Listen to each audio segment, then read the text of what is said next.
I want you to get up now. I want all of you to get up out of your chairs. I want you to get up right now and go to the window, open it, and stick your head out and yell, I'm as mad as hell, and I'm not going to take this anymore. I don't want to abolish government. I simply want to reduce it to the size where I could drag it into the bathroom and drown it in the bathtub. You bet I cut the taxes at the top. How dare you? How dare you? Go ahead, make my day. The Rick Smith Show starts now.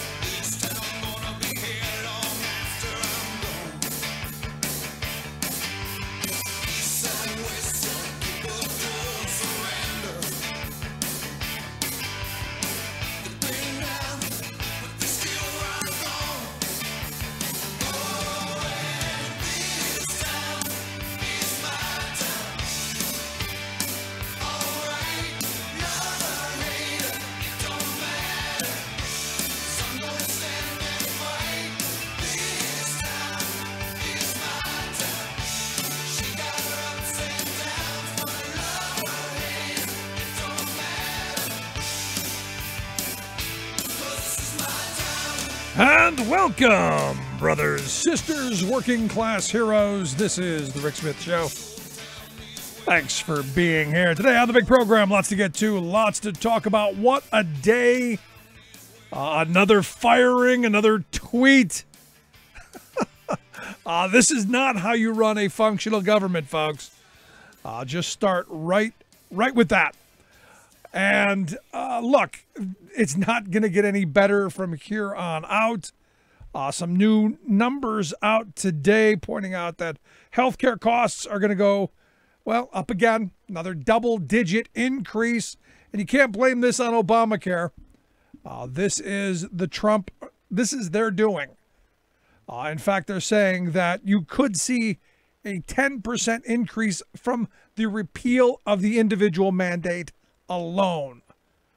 They're looking at as high as another 5% increase just because, and then whatever else they can tack on as opposed with that. And then you look at this and you keep going, when do we wake up?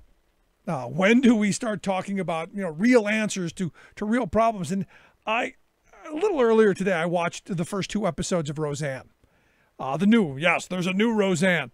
And much, to its billing, it's us. It's the lives that we lead. And the first episode started with Dan coming home, who evidently didn't die in the last episode of the end of the show. He's back now with a CPAP, but medical costs. But he comes home with a little bag of drugs because now they're old. And they're divvying up, and there's a scene where they're divvying up their medicine. I'll give you some arthritis medicine, you give me some, pain medication here. Here's some statin drugs for you. And we'll take half of our prescriptions. And it was just the line that Dan had was, I got, half the drugs at twice the price. And that's us. That's where we are as a country right now. And with, what is going to be, more than double digit increases, it's getting out of hand for everybody. Now, what I do find interesting is that in a new poll, half of the country thinks that Trump and the Republicans are actively working to hurt people and their health care and actively working to raise costs. Because if you look at what they did with the Affordable Care Act, which did, whether right-wing pundits want to tell you this or not, it did hold costs in check. It did help slow the pace of inflation. It did make sure that people got covered. And this is one of those things that for years just never got talked about. We had a large segment of the population with no health insurance. Nothing. And they lived by, well, maybe we can cobble together something from an emergency room. Maybe we can pay with a chicken. Or maybe we just die earlier. And what the ACA said is, no, we're not going to do that. We're going to make sure that everyone gets covered. Everyone's in the game. Everyone has, to use a Republican frame, skin in the game. And the Republicans have ruined that through their sabotage through their inaction, through their failure to fix the problems that you knew were going to come up. And, back in 2010 when the ACA passed, I said this is going to be years of tweaking and years of fixing things that aren't right. And my fear was what we lived out, that the Republicans would, at every turn, block, gridlock, delay, stall, filibuster, all down the path. And it's what they did. So the ACA never had the adjustment period that Medicare had. And the Republicans learned from Medicare. Because at the beginning, Medicare wasn't that great. It was years of constant improvement, years of tweaking, years of making sure that more people were eligible. Republicans learned the lesson the first time around. We're never going to allow the ACA to turn into the Medicare that had become. Now, what's interesting is politically they're going to suffer at the ballot box this year. I think most people are pointing out, the Washington Post had a piece that said, healthcare will dominate the midterms. And it won't help the Republicans. You had a number of places that are saying, look, this is it. You're going to start paying double-digit rates, and it's going to be more expensive for folks to get prescription drugs. Healthcare is getting out of hand. And the thing that's interesting to me is, again, we all understand. I think we all understand that healthcare is a real problem. And I just don't know that we all get that having a profit motive attached to health insurance is a bad idea. And, I had one of these conversations not too long ago about the difference between insurance and care and how I don't really want the government taking care of me. I don't want government agencies running our healthcare. I think it's okay the way it was. I wish it was much smaller. I wish we'd go back to community-based hospitals with doctors who work in those, instead of these giant conglomerates. But I do want the government paying the bill, because there shouldn't be a profit motive to just paying the freaking bill. That seems just mind-blowing to me. The fact that you're going to pay a CEO multi-millions of dollars, and you're going to pay shareholders billions of dollars that could have gone into taking care of, us. That could have gone to making sure that we all had access to care. And it's just one of those things that it just makes simple sense to me. It does. And when you look at the fact that rates are going to go up again, you look at the fact that more people are going to go without coverage again, we're heading in the wrong direction. And this is going to be one of the main issues in 2018, I believe, along with the fact that the NRA, not very popular either. Again, another strike against the Republican Party. So what are they going to do? What they always do: deflect and divide. Which is why you're seeing this citizenship question popping up on the census. It has not been there before. The Constitution says nothing about citizenship. It says it's a head count. Why now do we have to throw that out? And again, it's to rile up the base. It's to get the minions all frothy and angry and going to the polls. And of course, a way to divide us. I've always been someone who believes you deal with kitchen table economic issues. And I agree with James Carville. It's the economy, stupid. It's people's ability to put a roof over their kid's head, put clothes on the kid's back, food on the table, and make sure that, oh, by the way, if you get sick, you don't go bankrupt. Those are the key issues for me. And I wish the Democratic Party would take on those key issues and be real champions for those. Maybe it's going to happen. I'm hoping. But if you look at how masterful the right wing in this country has been at dividing us and, stealing elections, you got to give them credit. You've got to be in awe of their ability to find that red meat that the base so desires. Because it's easy. Well, there should be a citizenship question. Without really thinking about, all of the ramifications that go into that. And what it means is places like New York and California, and I would argue even states that have high immigrant populations, they're going to lose out on federal dollars. And this is not about that. This is about creating another divisive issue. So the Democrats are going to be fighting this as we need to make sure that communities of immigrants aren't harmed by losing federal dollars. And it's going to be very technical. And it's going to be very, by the book and legally. And Republicans are just going to scream like their hair's on fire that there are all these illegals here and they're all voting. Again, another way to put that roadblock between people and their ballots. And another thing to get, like I said, the base all froth. And what we're seeing is just the other day, New York Attorney General Snyderman came out and said he's going to file a lawsuit against having the question, especially this close to the time when you need to be doing this. And today, I believe it was today, Pennsylvania's Attorney General Josh Shapiro, he came out with a statement that he is going to join in with the other states that are planning to fight the Commerce Secretary's decision to add that citizenship question to the 2020 census. In fact, look, it's going to be a lot of taxpayer money spent on this stuff. And this is what the right does masterfully. They spend tax dollars like drunken sailors on leave because it's not theirs. Money that we could have easily spent on solving real problems. But Josh Shapiro said today the inclusion of the citizenship question in this rushed manner and at this late stage is unlawful. It is arbitrary and capricious and violates the Trump administration's constitutional obligation to ensure the accuracy of the 2020 census. He says, I plan to take legal action to ensure an accurate count of all Pennsylvania residents and fair distribution of federal funding. That's going to be their argument right there.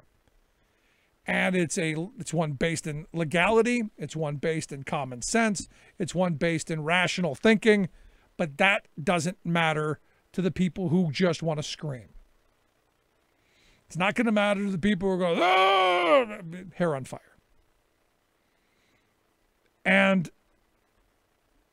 I look at what happened today in the Supreme Court. The gerrymandering case was heard, as we talked about over the last couple of weeks. It's going to be interesting to see which direction this goes because, look, the Republicans have done an awful lot of work to make sure that right at this moment in history, they have the advantage. Now, understand, gerrymandering is not only Republicans doing, and I'm not going to ever say that it's just one party or the other. Whenever power is in power, whenever one party has absolute control, they abuse it. That old saying, absolute power corrupts absolutely, is absolutely true. And this is why you take that power away from them. So it's going to be interesting to see where the Supreme Court comes down on that case. But all of the arrows right now may look like it's the end. I mean, for me, I look at the Janus case going the wrong way. I look at, all of the voter suppression that's in place, and I look at the cross-check that they want to throw together, and I look at all of this stuff. And you can be disappointed, you can be fearful, you can be concerned, all of those things. But at the end, I start seeing all of these bits and these pieces of hope. I look at over the weekend, you had this huge march of kids all across this country who they are the future. They're the ones who are going to have to fight back all of this stuff. And they're on the right side. They're active, they're engaged, they're involved.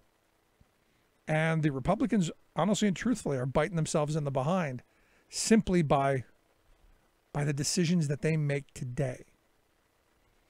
So a lot of that stuff we're going to have to get to.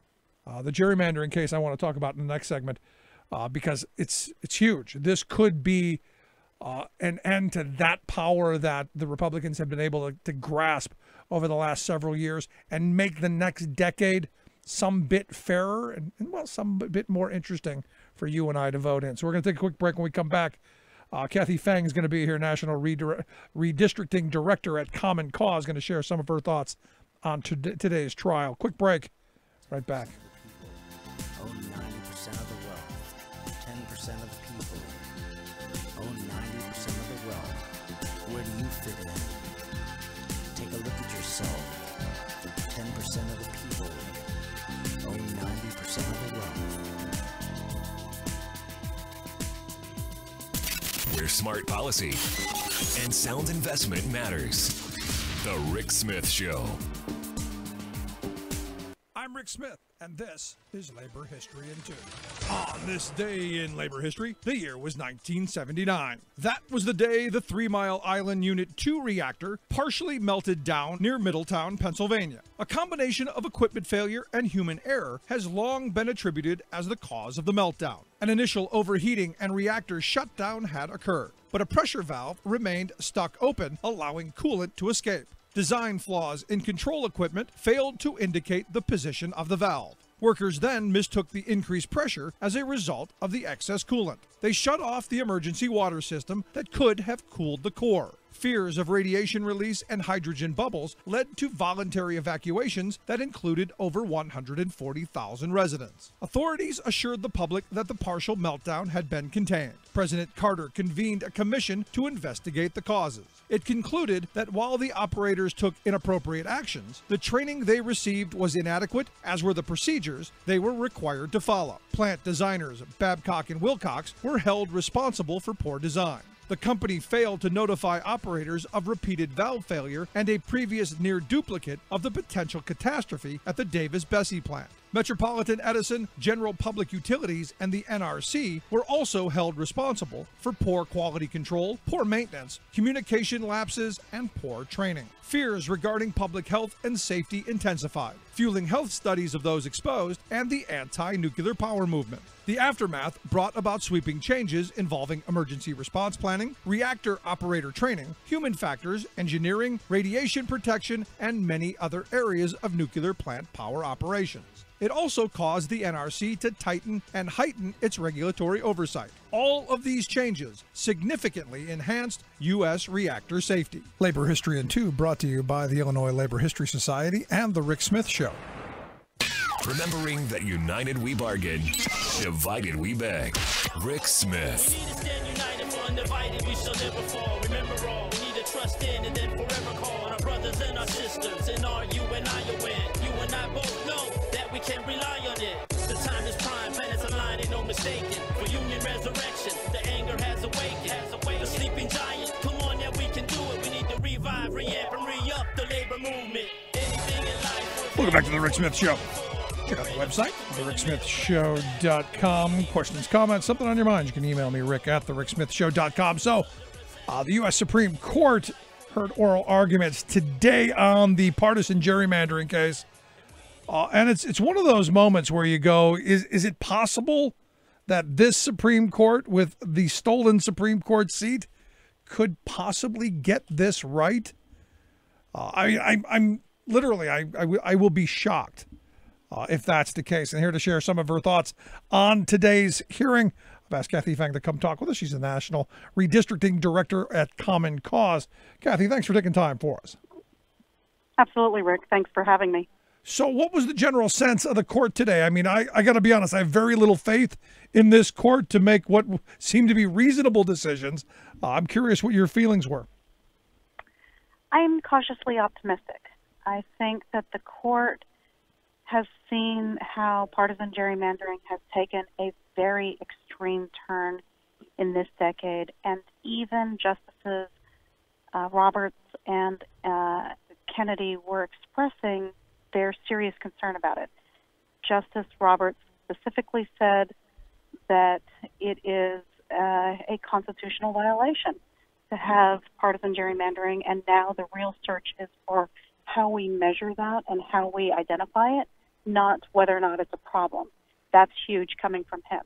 I'll say the other thing that was hopeful is that I think when you take those potential votes combined with the 4 liberal justices, we could have a new standard that for the next decade would rein in the kind of partisan gerrymandering we've seen in many states, that is where one party has taken advantage of their majority leadership and essentially worked to screw the other party. Yeah, no, I'm in Pennsylvania, so we're the home of gerrymandering. And fortunately, our Supreme You got Court. a lot of practice, unfortunately. Fortunately, our Supreme Court, I think, hopefully got it right, and maybe we move forward and stop this. But I think what you guys did in pushing this case from Maryland, which was a Democratic form of gerrymandering, could that have been part of the push to kind of even it out, so it didn't look like if the Republican justices, and I hate saying that, but the Republican justices said, hey, this just isn't, we're going after our own. This is across the party lines. Yeah, I think, what's interesting is that today's case was actually an example of Maryland and Democrats engaging in partisan gerrymandering. And so even though Republicans have made this into a fine art and have really pursued partisan gerrymandering in many more states because they were able to win a lot of state legislatures in the 2010 cycle, the reality is that both parties do it when they have power. In Maryland, it was Democrats. And so what's interesting about this case, Benesek v. Lamone, is that for the Supreme Court, they can look at this, maybe take some of their usual partisan biases off and say, you know what, it's not right when Democrats do it. It's not right when Republicans do it. Maybe this is the case where we can create a standard. So they now have a pair of cases, one coming from Wisconsin that's an example of a Republican gerrymander, one coming from Maryland that's an example of a Democratic gerrymander. And those twin cases may create the space, the political space, for the Supreme Court to announce a new standard that says, hey, it's unconstitutional when you do this, and to state legislatures, you need to cut it out. Yeah, now the other part of this, and I get this a lot from my conservative friends who are complaining that this is, us wanting the Supreme Court to legislate from the bench. Would this give them the opportunity to actually make law on how elections or how districts are drawn, or would this be a mandate for Congress to actually do something, or state legislatures to actually do something to make it more fair? What the Supreme Court right now is looking at is whether the Constitution has requirements that say that partisan gerrymandering violates the Constitution. And so they're looking at a number of possible ways of evaluating that. One could be through the First Amendment, and one could be through the 14th Amendment. In the First Amendment, it's interesting because we oftentimes recognize that there are laws where if the legislature passes them and they are biased to favor one party or another, that clearly that's illegal.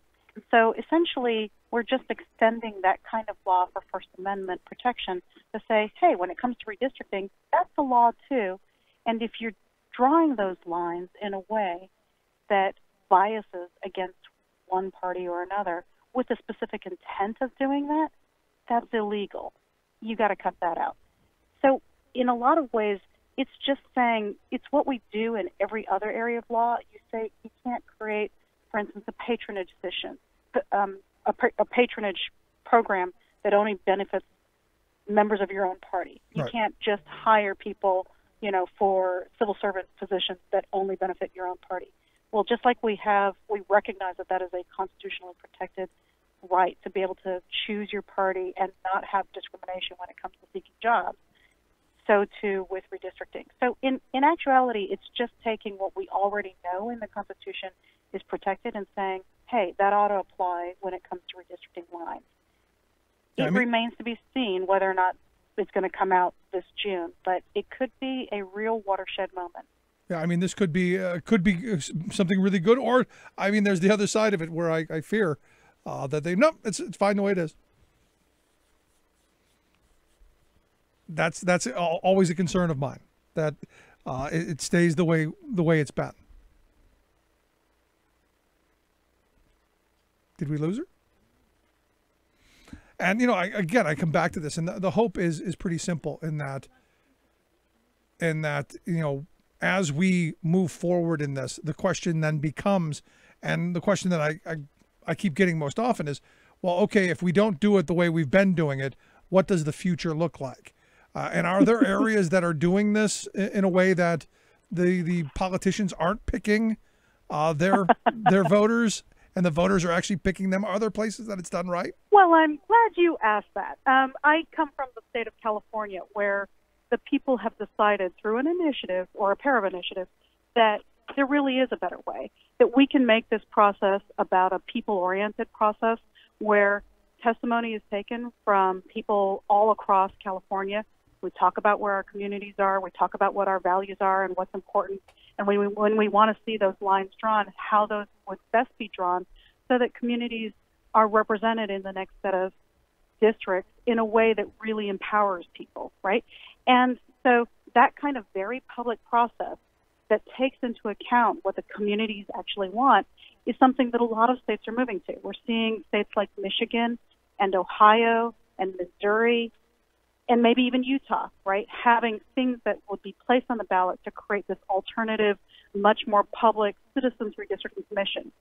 Now, states like Pennsylvania have a challenge because you all have a real uphill battle when it comes to amending your constitution. And so there, I would say there's any number of ways to work with the legislature to create an alternative system that maybe still allows the legislature to draw lines, but reins in some of the worst excesses.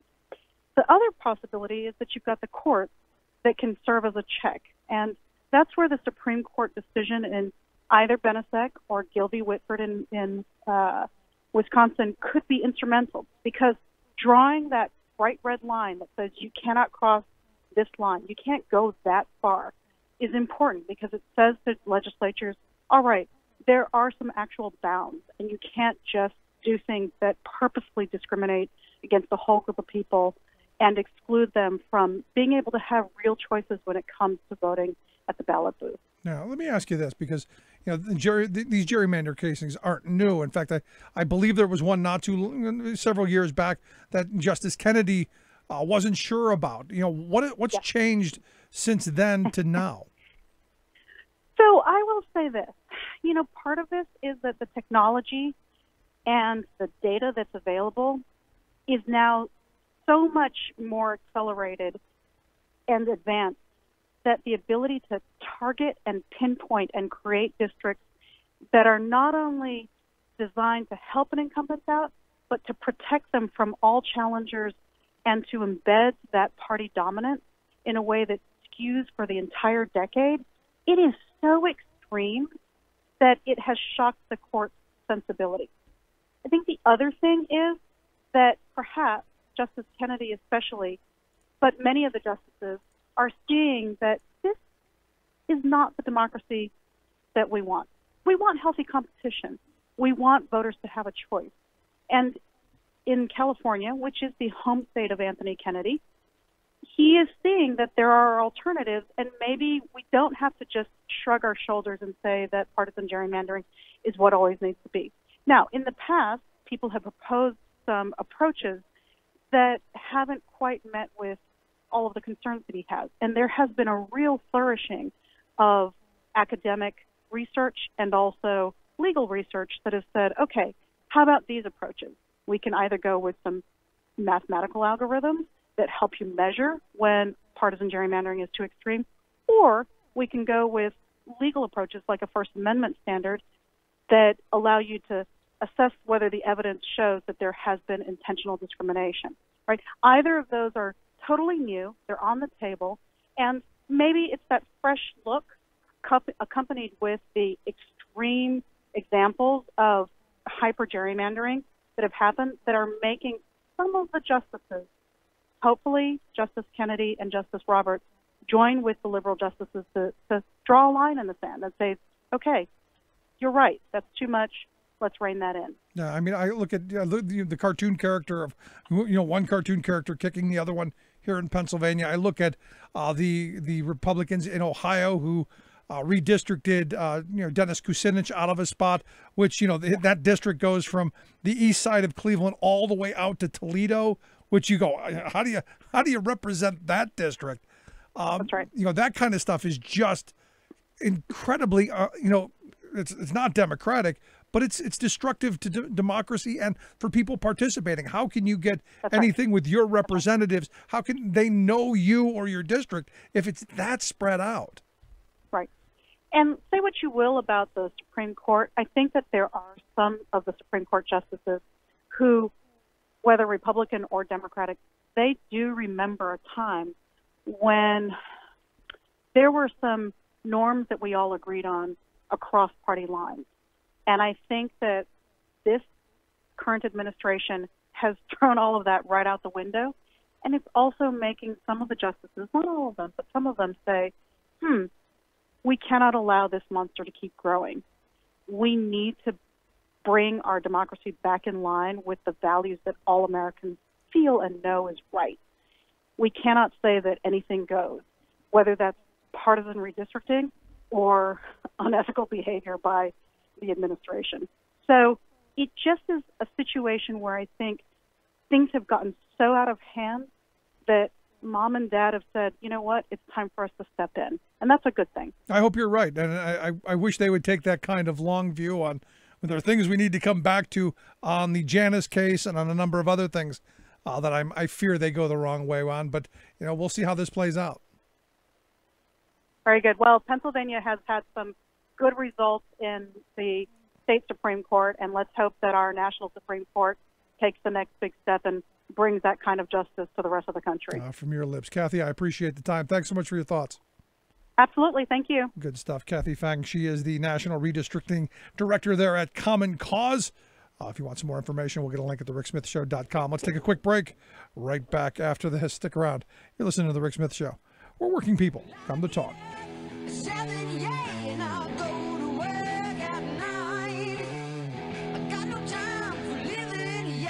I'm working all the time.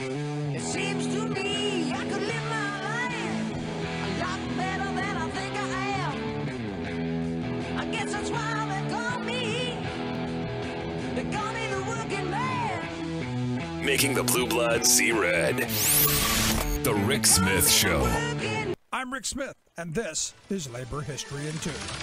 On this day in labor history, the year was 1977. That was the day that members of AFSCME Local 1644 began their unsuccessful strike in Atlanta, Georgia. The union was made up of 1,300 mostly black sanitation workers. The city of Atlanta had elected its first black mayor, Maynard Jackson, in 1973. According to historian Manning Marabell, members of the sanitation union had campaigned aggressively to help Jackson become mayor. Many thought he would be sympathetic to the needs of working people in the city. The sanitation workers' hopes were disappointed when they received no raises for 3 consecutive years. Their average income was $7,500 annually. This put the workers below the city's poverty line. Since the Memphis sanitation workers' strike of 1968, AFSCME had emphasized organizing black workers in southern cities. Dr. Martin Luther King Jr. was assassinated while he was in Memphis supporting the strikers. As the nation mourned the death of the civil rights leader, the Memphis strikers had won their first contract.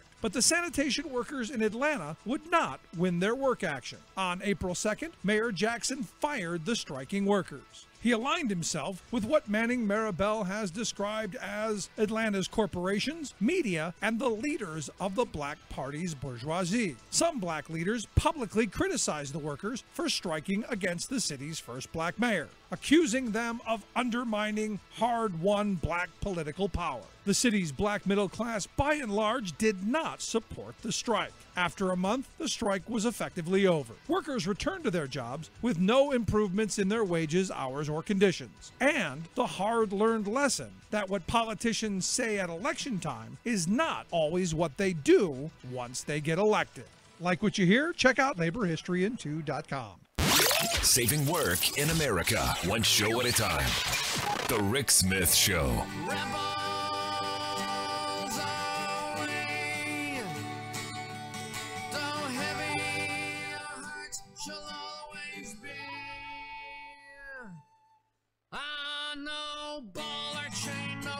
Shall keep where the rebels of the sacred heart. I said no ball or chain, no prison shall keep where the rebels of the sacred heart. Speaking of prison, is it possible that Donald could end up behind bars over Stormy? It's been all Stormy all week, ever since the Sunday night 60 Minutes interview, which I got to be honest, I watched. And I found her to be, someone who appeared to be telling the truth, but still, I don't get why the evangelical community still defends the guy in the Oval Office. And here to share some of her thoughts, talk about the Stormy, and, well, whatever else we can get to, our good friend Sarah Burris from Raw Story. Sarah, thanks for taking time for us. Thanks for having me. So I look at this, and it's been all stormy all week. There may be a deposition.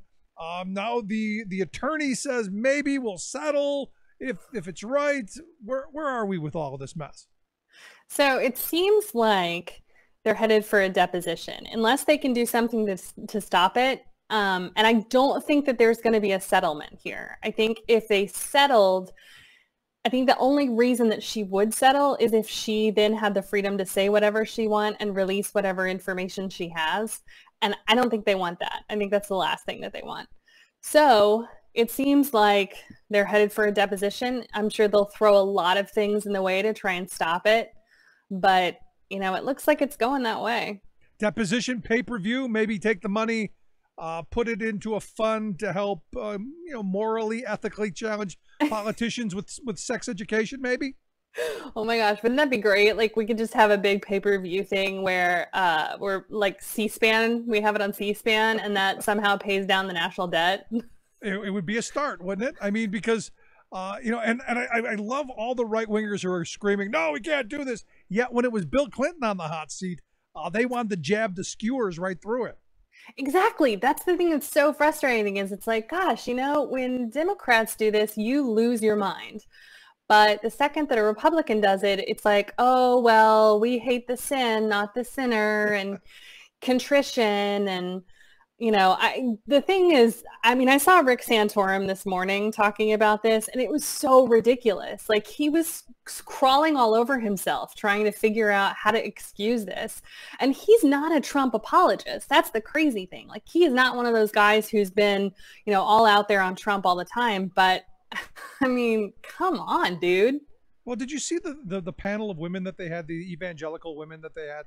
Who yes. were, it's God's plan and all of this just bizarre stuff. And you go, I understand. Look, I understand these people walk among us and they're way out there on the fringe. But come on. Come on. I'm starting to feel like some kind of evil people are hacking Christianity. For people like my family who are very religious, these are not the beliefs that my family holds. And so they are they're mostly Republicans, but they're a little bit freaked out by it. And the idea that any church would support something like this is horrifying to them. So they're only a little freaked out by it? Well, some of them voted for him. So okay. You've got those in your family too. Okay, I get you. I know. I honestly, where most of them fell off was when he supported Roy Moore. That was the big one where everybody was like, "I'm out." Pedophilia too far. Right? Yeah. Thank goodness. Okay. But here's the thing. When you talk about religion, and this is where I get really, uncomfortable because religion is, one of those, divisive topics like politics, and who wants to talk that stuff? Me. But I look at this and I go, I've known that there are crazy religious people, that there are fanatics, and I just never thought their numbers were as large. But when you start looking at the institutions that they've built, you start looking at all the media companies that they own, they look at all the power that they have to link up and become a really powerful political force. It scares me to no end because these people are nuts. Yeah, I honestly think that they are on the fringe, and I think that their numbers are a lot smaller than you would think. There are, however, people who are easily persuaded to give money. There are also a whole bunch of rich people who can, give all kinds of donations to support causes that are probably right-wing causes, but under the guise of Christianity. And I think that's what's happening here. I think a lot of these churches and these for lack of a better term, religious corporations are basically twisting the system and manipulating people into giving money, and then they're using it for Republican or conservative causes. It has nothing to do with faith or the common good at all, which is what Christianity theoretically is. So let me go back to the Stormy thing, because I was reading your article on the potential that there could be a criminal prosecution because of how bad the non-disclosure agreement was written. I thought Trump had nothing but the best attorneys. Right? I mean, that's what's so crazy is you think about Michael Cohen, who's the son of Gary Cohen, who's the end-all be-all Joseph McCarthy advisor and an attorney. And so his son is supposed to be like this uber genius, and he can't write an arbitration clause for a non-disclosure agreement. I mean, that may be the one issue that ultimately throws this whole thing out. And if the non-disclosure agreement gets thrown out, then Stormy Daniels is going on TV, and whatever photos and sex tapes she's got, it's going to be out there. Whatever little Cheeto photo she's got, it is what it is. But here's the thing, and the part of me that goes, I don't really care, because to be honest, this is probably one of the better things that Trump has done. I mean, he screwed people over in much worse ways than this. And, you know, for me, it's the fact that you had this lawyer who gave $130,000 in-kind contributions and is violating our law. To me, that's the real important part of this. That's absolutely an important part. And we're starting to see some more sketchy things happening with donations. The funneling of money to the NRA from foreign investors has happened. So now it's starting to become this idea of, well, maybe Trump wasn't such a, poorly funded candidate after all. Maybe people were just funneling things and laundering money to make stuff like this happen. And I mean, the thing about the donation for this, the fact that Michael Cohen gave this money for this, supposedly without Trump's knowledge, Trump, if you read the biographies about him and you read all of the stories about him, he is not the guy that you just go and do stuff with. I mean, like he micromanages every single little tiny detail, including his children. Like if his children are doing any kind of deals, then he wants to know everything before a decision is made. So if that is the kind of guy we're talking about here, there's no way that Cohen did this without Trump's knowledge. And the other part of it is that, man, I wish I had a friend like this. You're going to take out a home equity loan, $130,000 to pay off someone of a story that you don't even believe. I mean, come on. I mean, it just smells from the top to the bottom. And I hope that someone goes to jail over it. They might. They really might. I think it could be. I don't think it's going to be Donald Trump. I think it could be Michael Cohen. It's certainly not going to be Stormy Daniels, so that's fun. No, that is fun. But now this also brings in some other character actors in this whole reality show of As the Trump Turns, because I guess the mooch was on The View recently, and I guess got taken apart, huh? He really did. What's crazy is he tried to claim that that all of this will probably blow over in like 2 weeks and we won't be talking about this anymore. And he used some weird obscure blog article that he found to justify this. And everybody on the panel just sort of looked at him like, really? You really think that that's how this is going to go? I mean, this is a potentially illegal action. Yep. This is going to court. And the reason that it has, I think, the country captivated is because it's also this porn star, right? And you look at Donald Trump and you look at Stormy Daniels and you're like, how did that happen? So, I mean, everybody wants to see it. They want to hear it. They want to see the text messages. They want to see the photos. Everybody wants to know if there's a sex tape. It's captivating people. It's a lot more interesting than digging into the weeds of money laundering from the Russians.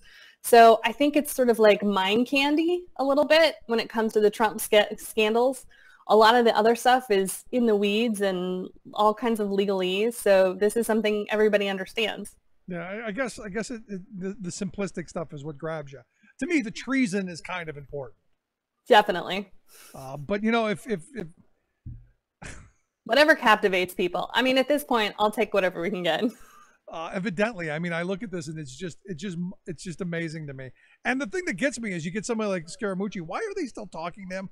He wasn't even in the White House, and he wasn't even in the administration long enough to find the bathroom. I know, it's so funny. He didn't even set up his auto debit for his paycheck. Like, that's how short a time he was there.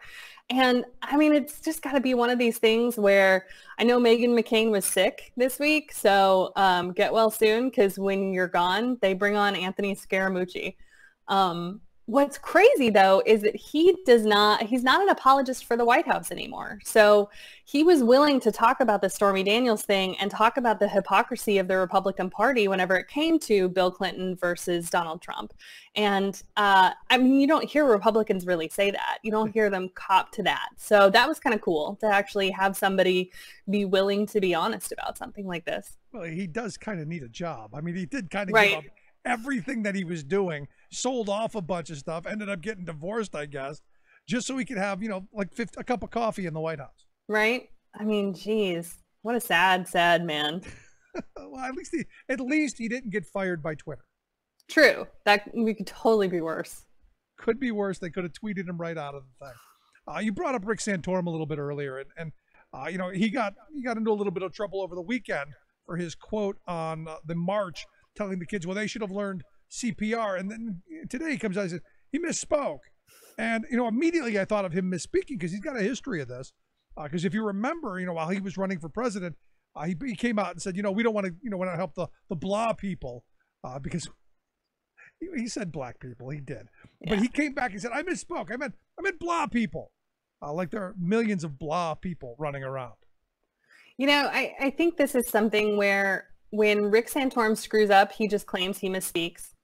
And you're like, no, Rick, you said what you said, and you looked like an idiot and a heartless, ass. So this is what happens whenever that happens on live TV, and the whole country is like, dude, you are way outside the norm. And I mean, it gave a great opportunity for the students from Parkland to come on and kind of smack him around on cable news, which was great.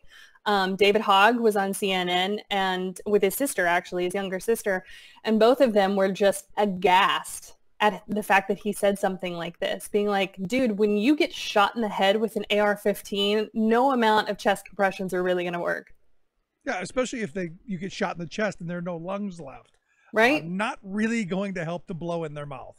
I mean, it's you hear doctors talk about what the AR-15 does to people's bodies whenever it hits them. Most guns, when somebody gets shot, it goes straight through. The AR-15, it's like it blows up in your body. And I mean, it's exactly like what David and Lauren said. Like, you cannot give enough CPR to save somebody in those situations. You just gotta do some kind of like magic blood loss something and pray. Yeah, I mean, I said, maybe we should just invent an invisible, weightless, bulletproof bubble for all of the students. That would be as easy as it would be to do away with the Second Amendment, as the former Supreme Court justice has pointed out. I mean, because it just seems that we're insane when it comes to this gun issue. I mean, we're really, most people I talk to are completely out of their minds on one side or the other. What's crazy is you look at the polling for the country, and most of the people in the country agree that something needs to be done. People are willing to shore up background checks and make them a lot easier for people to check, to access and to update frequently. And I think too, people are also okay with the idea of doing an assault weapons ban. I mean, I think that's a little bit further, like fewer people prefer that, but you look at some of the states where this has happened. Maryland, I don't know if you heard about the school shooting that happened in Maryland last week, I think. In that case, Maryland bans assault weapons. So the gun that the shooter had was a handgun, and nobody died. So, and I think only 2 people were shot, and the guy who was armed in the school had a chance. Yeah, I mean, this is exactly. I mean, this is the kind of scenario, and I've said this before. When you heard the weapons being discharged, when you saw the video, when you hear the you go, who's going to run in there with a 6-shooter? I know Donald Trump says he would run in with a paper clip and a rubber band, but let's be honest. I mean, that's not going to happen. Hey, I'm perfectly fine with us sticking Donald Trump in a school. Anything to get him out of the White House, right? Right? Let's just unload him on that. But I do think like this is a great opportunity to talk about, yes, it's nice to have somebody in a school that is a student resource officer who can be there for protecting students. I hate the idea of what has happened to Parkland where they've called in the National Guard and basically it's like a prison now. And everybody kind of feels safe. They've talked about how, you know, that it's like a mirage where you have all of these people around you theoretically protecting you, but you're ultimately left to feel like you're in a prison. Yeah, I mean, I keep going back to the studies that I've read that, you know, just having guns around increases your risk of being shot. Yeah. It's just common sense. Anywhere where they're in the house, there's a chance that, you know, it could happen. And I get the people who are constantly afraid for their safety. I get that they feel that, you know, it's going to help them. I get that. And no one's saying that you can't have a shotgun, but I got to be honest, you know, an AR-15 with a bump stock just seems to be just a bit excessive. Yeah, and I think that, I mean, we're definitely going to ban the bump stocks. The hope for me is that, you know, we can take it a step further and start banning assault weapons. I mean, I don't believe that we should start, you know, getting rid of the Second Amendment and stuff like that. But at the same time, it's like, we got to do something. We can't just sit here anymore and do the thoughts and prayers thing. It's not working. Yeah, but, you know, here's the thing. And I can't even believe that a former Supreme Court justice would throw that out there, because it ain't never going to happen. You are never going to repeal the Second Amendment. Never, ever, ever. Not even clinically. It's never going to happen. So stop fantasizing about it. What's crazy is he was a Republican. I know. mean, he's nominated by Gerald Ford, and you have to know, like, when Republicans are coming out and saying stuff like this, or, you know, they want to figure out like a better interpretation of the Second Amendment, which was kind of what Stevens was saying. He was more saying he wants to get rid of the Second Amendment as we know it. And that's a long history of some crazy cases in the courts that we've seen. And that has all led us to this moment. Yep. And so I think he's looking at all of those lawsuits and just thinking, you know, we can fix this legally. Yeah, I think you hit on an important part, though. He was a Gerald Ford Republican. There are very few of those left. That's true. You know, the Republican Party of the 1970s is not this extremist party right now. There are no conservatives, in my view, as I understand the definition of conservatism in this party. These are radicals. These are extremists. These are basically bank robbers. You know, we can't have Bonnie and Clyde anymore. There are no more pretty baby-faced Nelsons. There are none of those. Those are all politicians now and bank CEOs who are robbing us blind. Yeah, it's what your guest said before I came on. We used to have these social norms that we all agreed were the way that the country should work and things that we could come together around. And that has died along with moderate Republican. It's scary stuff. And finally, want to get to the emoluments clause. Going to move forward. I mean, there are multiple points at which this administration can end up out on the streets, and they just don't seem to be stopping. I mean, I look at this as just another in a long line of things that this administration just doesn't quite get. Yeah, I mean, this is an opportunity for good government people who are stepping forward and bringing these suits. There have been 3 of them that crew. I can't remember what their acronym stands for, but because it's very long. For responsible and ethical something. Something. Yeah, I always forget the W. I know, me too. So they have 3 lawsuits going right now. The one that was brought that is moving forward today was brought by Democrats in the Senate. Like 17 people signed on to this lawsuit, and they have thrown everything at it, trying to get it out of the courts. And the judge heard their most recent argument and was like, "Nope, what else you got?" So, I mean, it's a very small step, but it might lead to more steps. And at that point, I'm like, yay. No, I mean, it's about time. Look, I mean, right when he won the election, immediately what'd they do? They doubled the dues in Mar-a-Lago. I mean, right there was hey, we're going to cash in on this. We're going to cash in now. And they went down there every weekend, and they were there all the time. And you go, these people who have the money to pay double the dues now have intimate access with our president, because he goes around, and we know this, he goes around and stops in at their weddings and all of this stuff that average everyday people like you and me, we don't have that access. Yeah, even if I had $200,000, you can believe that is not what I would spend it on. Not going to play golf? Okay. No. All right, there you go. Good stuff. Sarah, it's always great talking with you. I appreciate the time. Always fun. Thank you. Always great talking to our friend Sarah Burris, reporter over at Raw Story. Check out her work over there at Raw Story. Let's take a quick break. Right back. Stick around. Listen to The Rick Smith Show. Through the door. It's desperate times, so desperate measures we explore. Marching on the Capitol to lobby leaders for involvement. 3,000 people screaming out, "Where's our government?"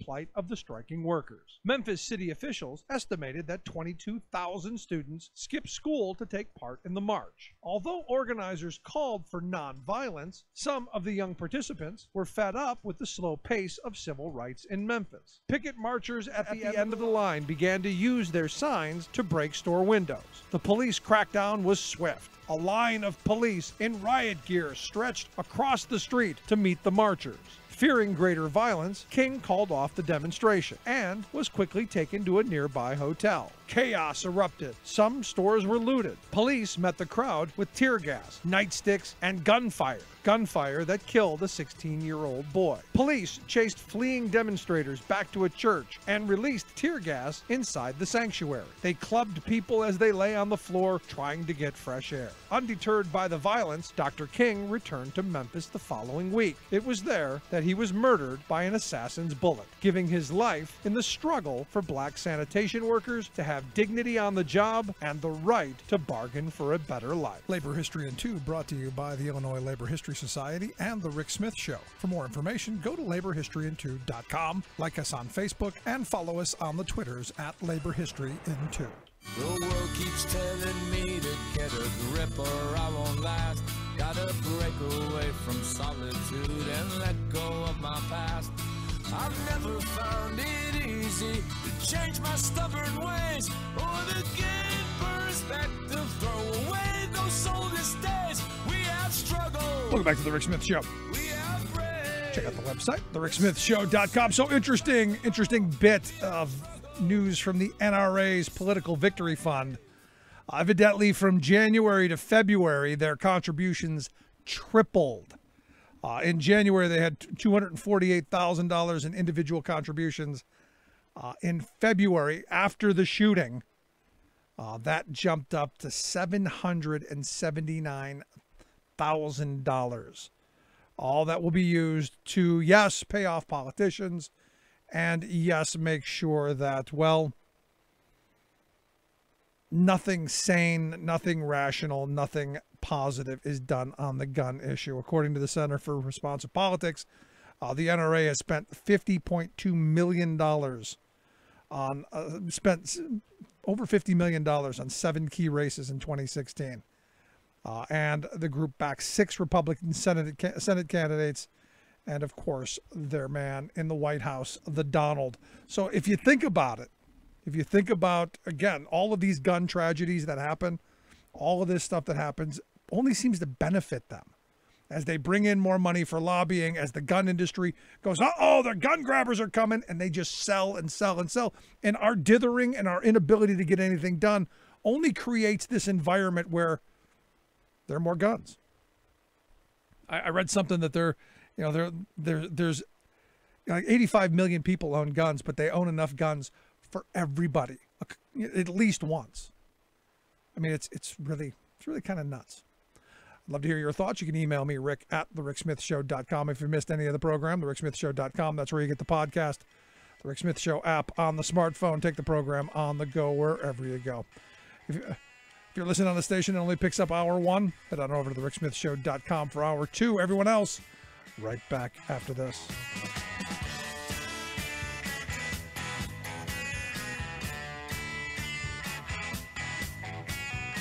Controversial, thought-provoking, opinionated.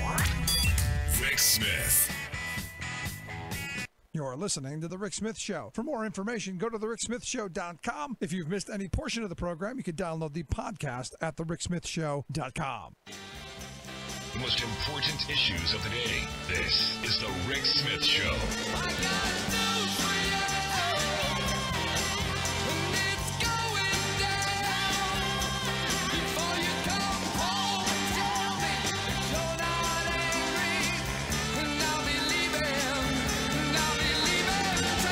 So evidently we've got a new secretary of the Veterans Administration. By tweet, that Donald fired the old one who was in trouble. Look, he had his problems, just didn't seem to want to pay for his own travel expenses. But the guy that he appointed, I guess pay off, call it whatever you want. Dr. Ronnie Jackson, Ronnie with a Y. The guy who said that had Trump eaten better for the last 20 years, he could have lived to 200. He has such great genes. His genetics are so wonderful that he could have lived to 200 years old. Now, I got to be honest with you. I don't really know that I want to go to a doctor who hasn't figured out that no one has lived past 130. And yet to come out and say he could have lived to 200, wow. He's now in charge of evidently going to be in charge of the VA. Anyway, here to share some thoughts on that and what else is going on in the big city, our good friend Justin Duckham, Talk Media News. Justin, thanks for taking time for us. Hey, great to be here. There was a sense a little bit earlier today that this was a slow news day. But, as we've learned time and time again, we spoke too soon. And this Ronnie Jackson announcement is certainly getting a lot of attention, particularly due to the fact that Ronnie Jackson just doesn't necessarily have the experience of running an organization the size of the VA, something that, is certainly raising questions all over Washington. Yeah, I got to be honest. I look at this, the people that Trump's put into these positions, and you go, clearly doesn't value these positions. So, I got to wonder what military, military organizations, what veterans groups are thinking about this. Because, look, the other guy wasn't great, but this choice, I don't know. I think this is actually much worse. Yeah, and, right now, I've spoken to a couple of veterans groups, and the main sense is basically just waiting and seeing. I spoke to a representative from Vote Vets shortly before I jumped on with you, and their take is, they're reserving judgment. They don't necessarily know where Ronnie Jackson stands on a lot of the issues that they are particularly looking at. Most notably, of course, privatizing the VA and whether or not he would be somebody who would oppose that or support that. Noting that he just doesn't necessarily have managerial experience that's come across. I spoke with the Vietnam Veterans of America as well, and, they're predicting a bit of a learning curve. They're saying that, basically the Navy isn't necessarily the VA, and he's going to have to pretty much learn these lessons on the fly. But, on the other hand, I also spoke to a former assistant VA secretary under George H.W. Bush, Ed Timberlake, and his basic response was, he's a Navy admiral doctor, somebody who is used to command, somebody who can take care of an agency that size and sort of get it ready, but nevertheless predicting that there are going to be some tough questions during the confirmation hearing. So, this is particularly confusing because Ronnie Jackson is somebody who has served both presidents and, beyond a highly watched, televised rundown of the president's health, just doesn't have much of a public record when it comes to some of the serious matters at hand. Yeah, I mean, just judging from that, what little we know of him, the judgment of going out there and saying what he said, and the 200-year-old thing, it just makes me go, I don't know, do we really want this guy in charge? Because at the end of this, really, honestly and truthfully, this is a life or death position in my view. No, I mean, it certainly is. And, God knows there have been issues with the VA for quite some time now, dating back to the Obama administration and to the backlogs that were taken as a very serious issue. And this is something that Trump ran on very heavily. He made, taking care of veterans one of the top issues on his campaign, something that, he seemed to show pretty genuine emotion about. And so this begs the question over, is this just good chemistry between him and the doctor? Obviously Ronnie Jackson is somebody who has come out and, with the quotes that you mentioned, stroke the president's ego very publicly, or if, there may be some kind of hidden agenda here. But right now it's just causing a lot of puzzlement. Yeah, it's interesting to me, and we'll see. I mean, at the end of it, I guess the best we can do is hope he doesn't screw up too badly, right? I mean, considering that this, as you mentioned, is a life or death situation, that's certainly the hope. Let's move on. Did you see the big headline out of Arizona? Evidently, Sheriff Joe Arpaio, he says if he's elected, he's going to continue to fight to challenge the legality of Barack Obama's birth certificate. Yeah, I mean, and as we've seen, questioning his birth certificate is just an absolute political non-starter, something that could hobble anybody's candidacy. Oh wait, never mind. Yeah, never mind. I mean, I'm so hoping he becomes the Republican nominee. I hope he's the candidate. Because again, it's another one of these caricatures of an actual person. I mean, it would be interesting, but at the end of the day, we've seen the level that one senator can kind of have when it comes to throwing a monkey wrench in the system. This seems like it would be probably like a Ted Cruz meets Roy Moore on steroids type situation if he was to do well. Ultimately, this is a pretty big bellwether state. People have been talking about Arizona and Texas and, that region for quite some time as potential purple ground moving forward, a state that could, ultimately surprise us with who they move forward with. So I guess we'll pretty much have to use that use the candidacy of Joe Arpaio to, see how accurate those predictions are. Yeah, I saw that, and I actually, to be honest, I actually considered making a contribution to his campaign. Oh, no, come on, you. Just to help him move forward, because I would love to see him be the Republican on the ticket come November. I mean, it would be interesting, but you have to remember that you can't really tell these days, and having him on the ticket may not be the instant win that people are looking for. This is no, but even if he won, though, very dark stuff. Yeah, even if he won, though, Justin, it would be just an absolute train wreck. It would be its own reality show. The U.S. Senate would have immediately jumped the shark. I mean, I'm just fascinated to see what kind of working relationship you would see between, John McCain and Joe Arpaio, and I think that would be pretty good reality TV all on its own. That would be fun. Him and Rand Paul, I'm sure would get along just fine. Let's move along. Evidently, there was the big story of the day was the Trump lawyers. They had conversations about pardons of Flynn and Manafort. Is that true? Yeah, so this is something that came out from the New York Times. Apparently, this came up in conversation that some witnesses have had with Robert Mueller's with Mueller's probe, saying that John Dowd, who until very recently was basically overseeing the president's legal response to the Mueller probe, floated the notion of pardoning Flynn and Manafort to the individual's lawyers sometime last year. This is something that's being interpreted as a potential way to, obstruct justice. It raises some very serious legal concerns, but the White House is pretty much flatly denying this. Today, during the press briefing, Sarah Sanders repeatedly pointed to a statement from Ty Cobb saying that this is something that has not been discussed or considered and something that they are not discussing or considering as it stands right now.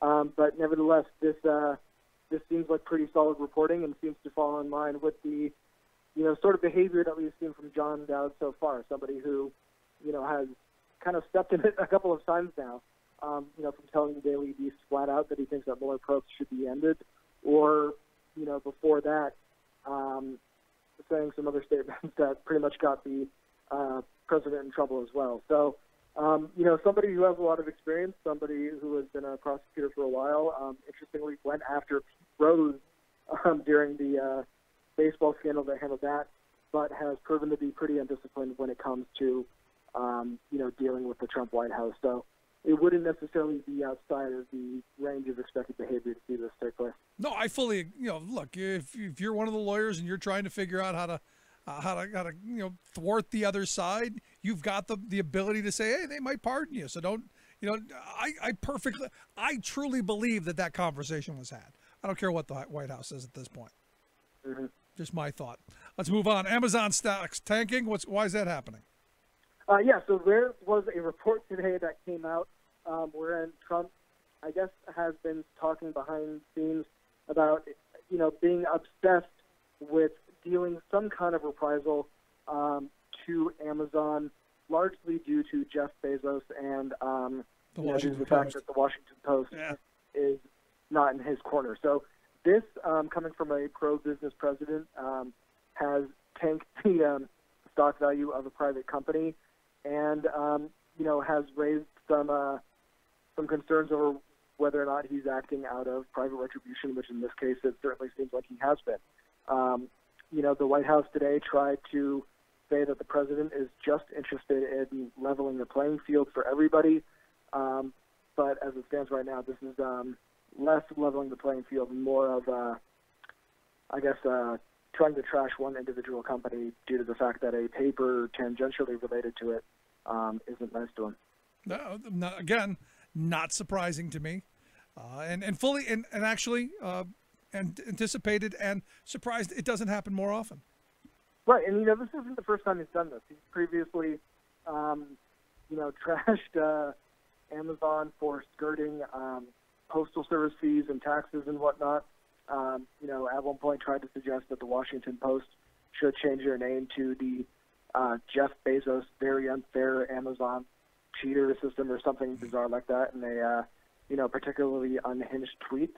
So trying to say, that this is rooted in trying to level the playing field or something like that, just doesn't necessarily seem to pass the spell test.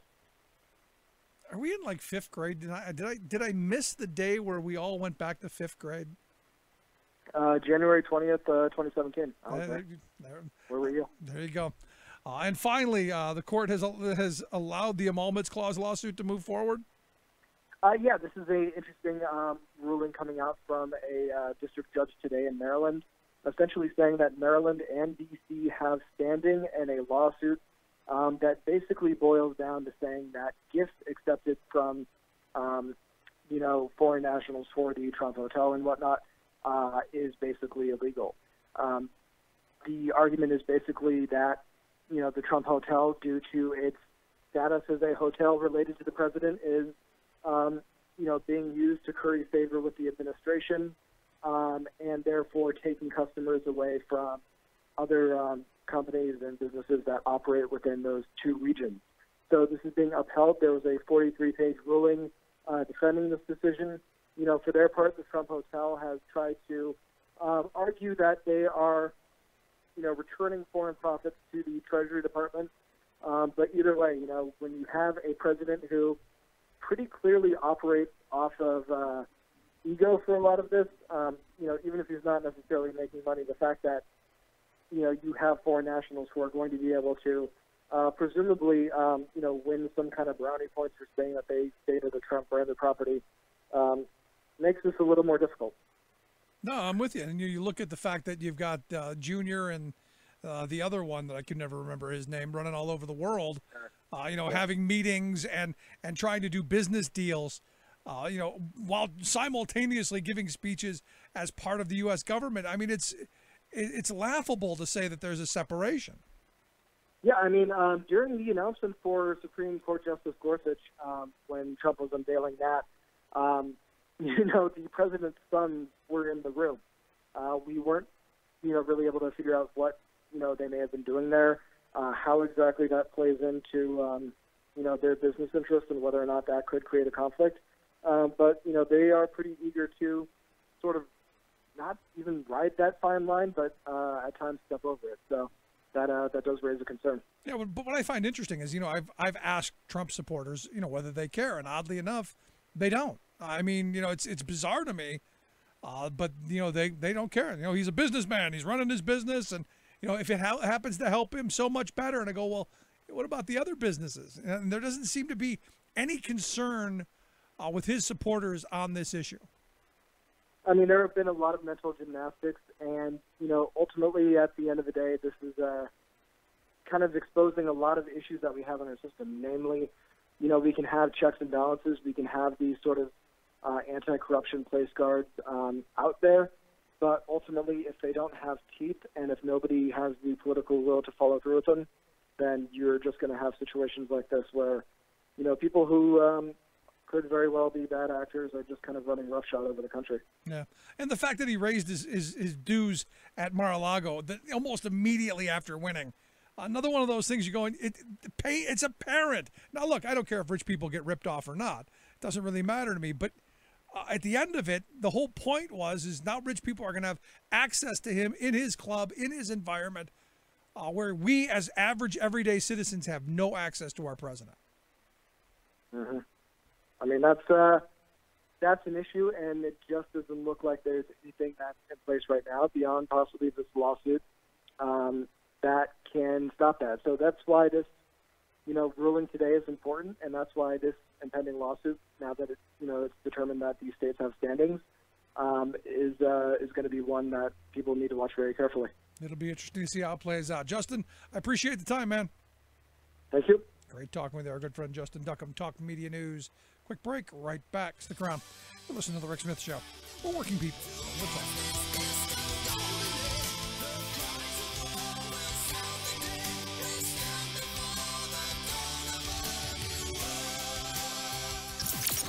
Radio of, for, and by we the working people.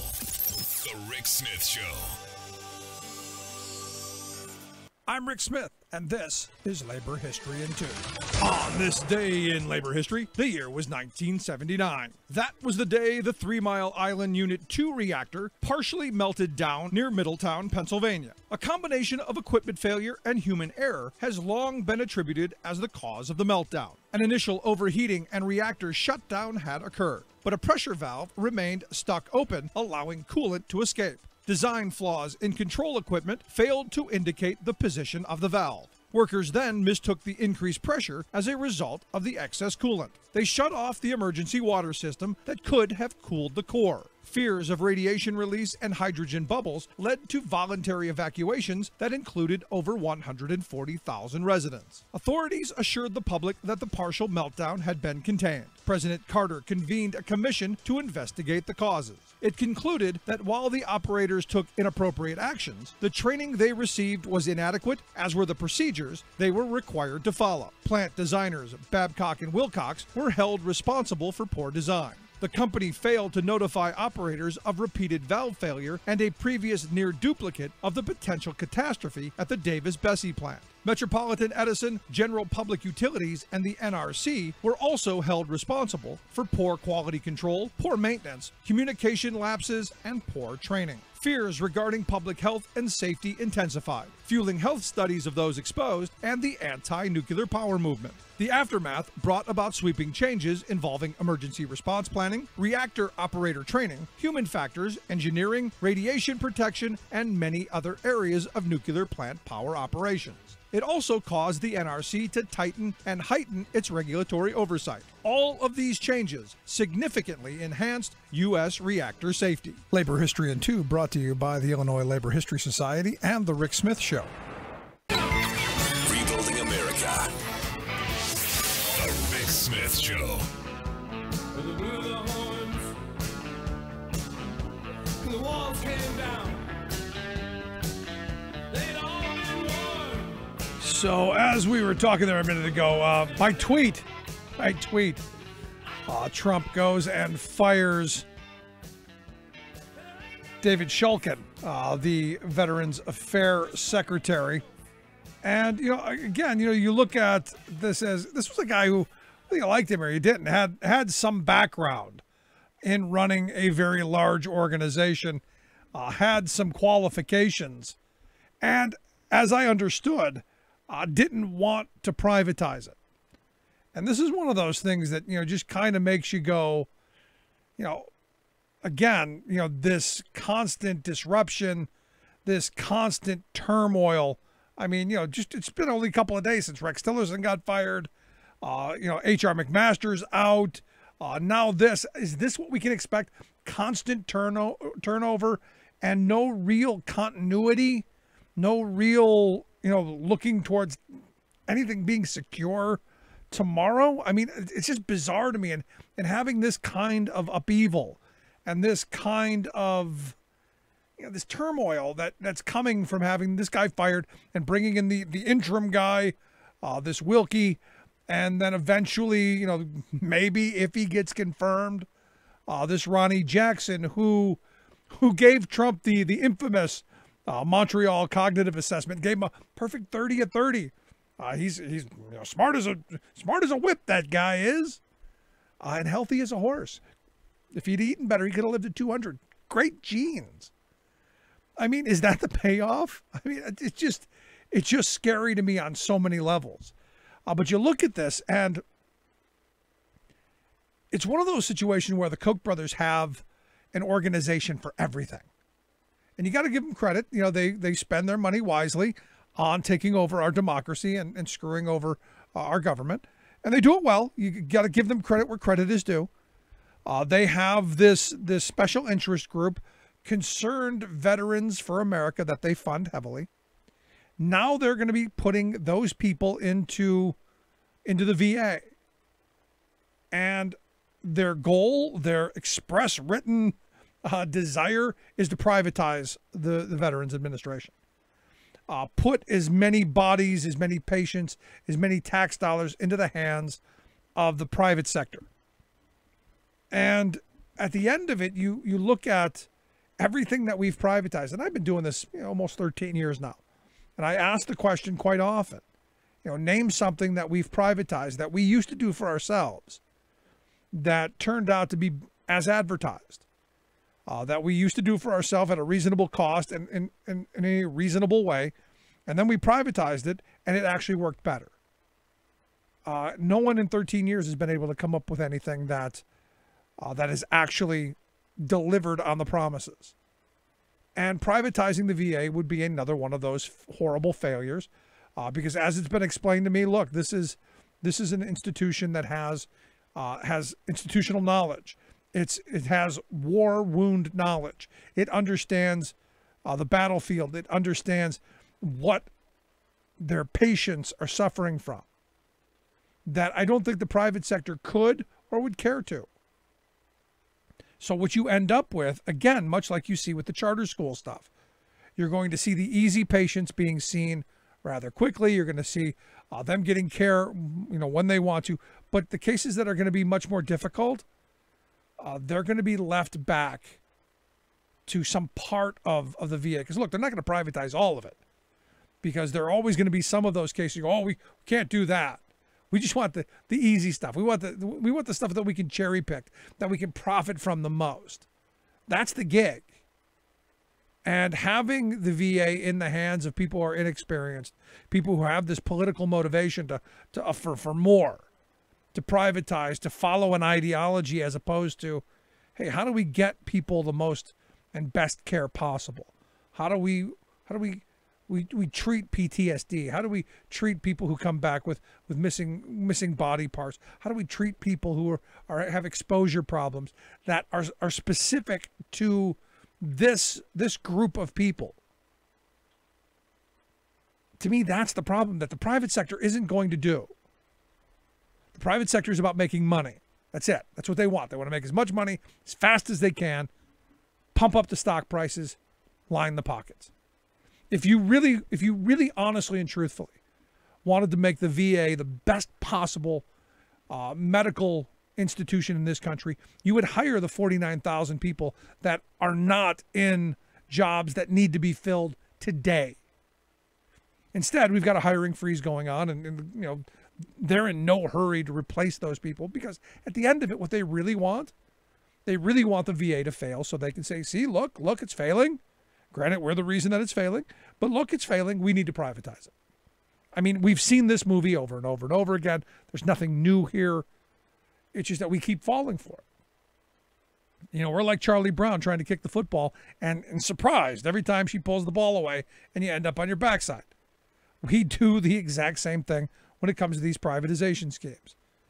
They tell us how wonderful it's going to be, how terrific it's going to be, and how, it's just going to save us money. It's going to, rivers, gold, and honey. It's going to be fabulous. And then they do it. They sell off all the assets. And they go, well, oops. Sorry. You don't even get a real sorry out of it. I mean, to me, this is one of those things that if you put a yellow ribbon on your car, if you're one of those people who, we wave the flag and we honor the troops and we do all this, this is a no-brainer. This is an absolute no-brainer. This is saying that people who serve this country, who put their life on the line, who got harmed, need care. That's the barest of bare minimums that we should have to do. Because we knew this going into this. We knew that there were going to be people harmed. Yet all during the Bush years, you didn't see funding to the VA going through the roof. You didn't see lots of resources going there. And even during the Obama years, we didn't do a great job. And now you've got Trump, who's done, well, anything but a good job here. And now you've got chaos. And now we've got what appears to be, in my view, a patronage job.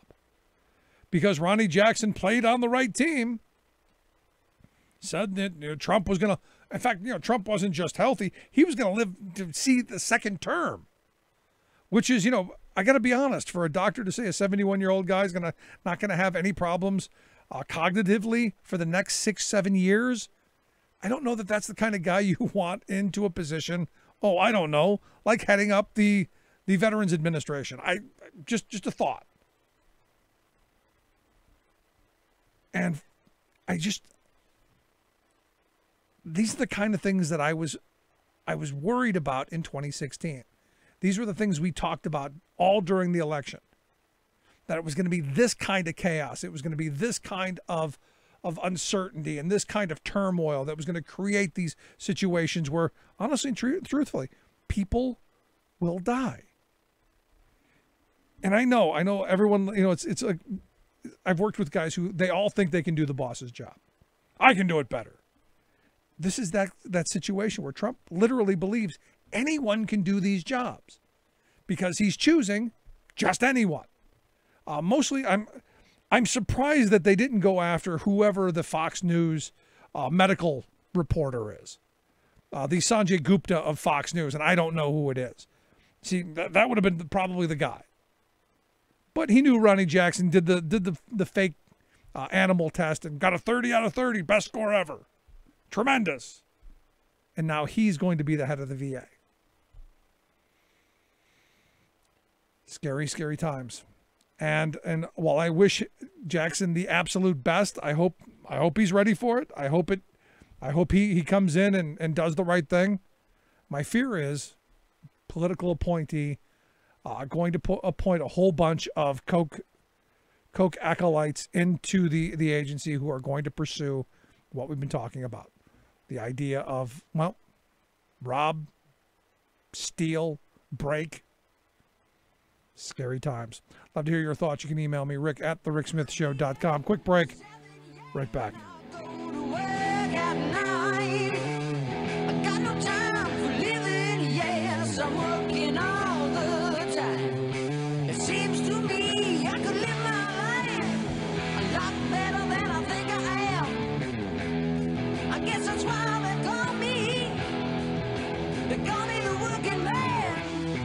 Making the blue blood see red. The Rick Smith Show.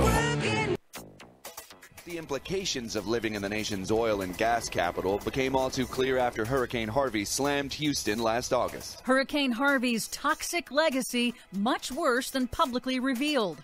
EPA Administrator Scott Pruitt gives another gift to the auto industry. Plus, I will never sign another bill like this again. I'm not going to do it again. Massive omnibus bill has good news for national parks, firefighting, and a tiny village in Alaska. All of that surprising good news and more straight ahead. From BradBlog.com, I'm Brad Friedman. And I'm Desi Doyen. Stand by for 6 minutes of independent green news, politics, analysis, and snarky comment. This is all you really need to know about climate change.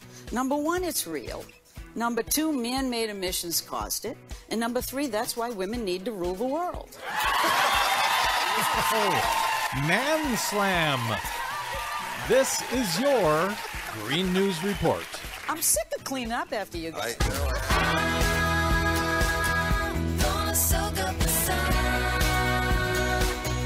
Okay, Desi Doyen, so the Hurricane Harvey response wasn't quite as impressive as Donald Trump pretended? Yeah, that's definitely the case. 6 months after Hurricane Harvey hit Houston, Texas, and shattered the record for the largest single deluge ever recorded in U.S. history, a massive study of county, state, and federal records conducted by the Associated Press and the Houston Chronicle has found that Harvey had a much more widespread toxic impact than has been previously made public. The reporters cataloged more than 100 releases of more than a dozen toxic chemicals and carcinogens that were released into neighborhoods and waterways. Yet officials at the time assured the public that the post-storm pollution posed little to no health threat. The analysis found only a handful of these industrial spills have been investigated by federal regulators, and state regulators have taken no enforcement actions at all for these toxic releases.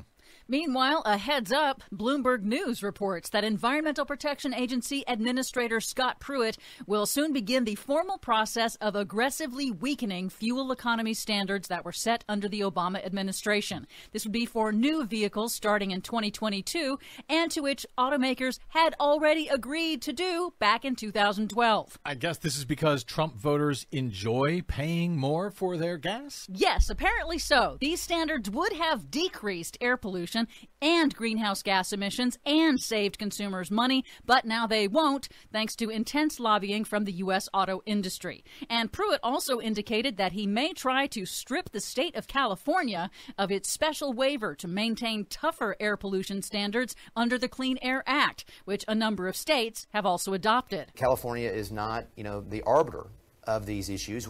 The EPA, the DOT, and others make those decisions. California contributes as well, but that shouldn't and can't dictate to the rest of the country what these levels are going to be. I feel like I remember this story, have seen it before. This is what happened when the George W. Bush administration came in, and they challenged California's more stringent environmental protection standards, and they won at the time in the Supreme Court. We finally turned that back, but now it looks like the same old fight again. That is exactly what happened in the past, and it looks like the federal government now is going to participate in switching the rules back and forth again. And if you have any questions about this, go see the movie Who Killed the Electric Car? We had an electric car way back in the 90s called the EV1 that everybody liked who had one, and the Bush administration helped kill that. And, well, everything old and stupid is new and being done all over again, I guess. Meanwhile, Trump's Interior Secretary Ryan Zinke has launched a new outdoor recreation advisory panel to make recommendations on public lands policy, and he's stocked it with industry representatives who have a financial interest in public lands. Washington Post reports that many of the 16 members of the new committee come from the motorized recreation vehicle industry. Other members have advocated for privatizing park services, while others represent companies with National Park Service contracts. Not on the advisory panel are anyone from the Outdoor Industry Association, which advocates for non-motorized activities like hiking and kayaking. But finally, some good news. The massive $1.3 trillion omnibus bill that President Trump signed last week over his own objections not only retains the current budget of the EPA and retains clean energy policies as is, it also includes a big boost to the budget of the National Park Service to make much-needed infrastructure repairs. Also, a boost for the Forest Service's firefighting and fire prevention budget, which has long been sought by conservation and forestry groups in the wake of record wildfire seasons across the nation.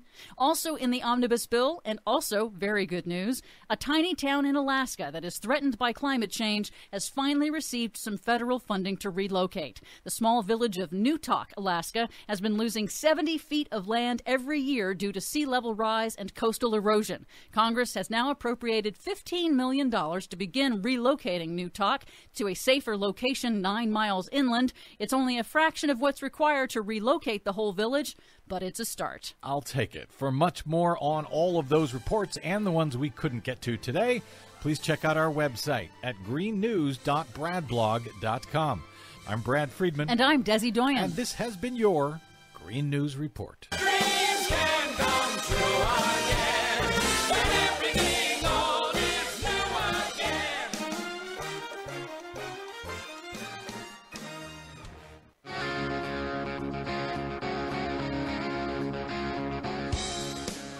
Yes, it is all about the children, even after they're born.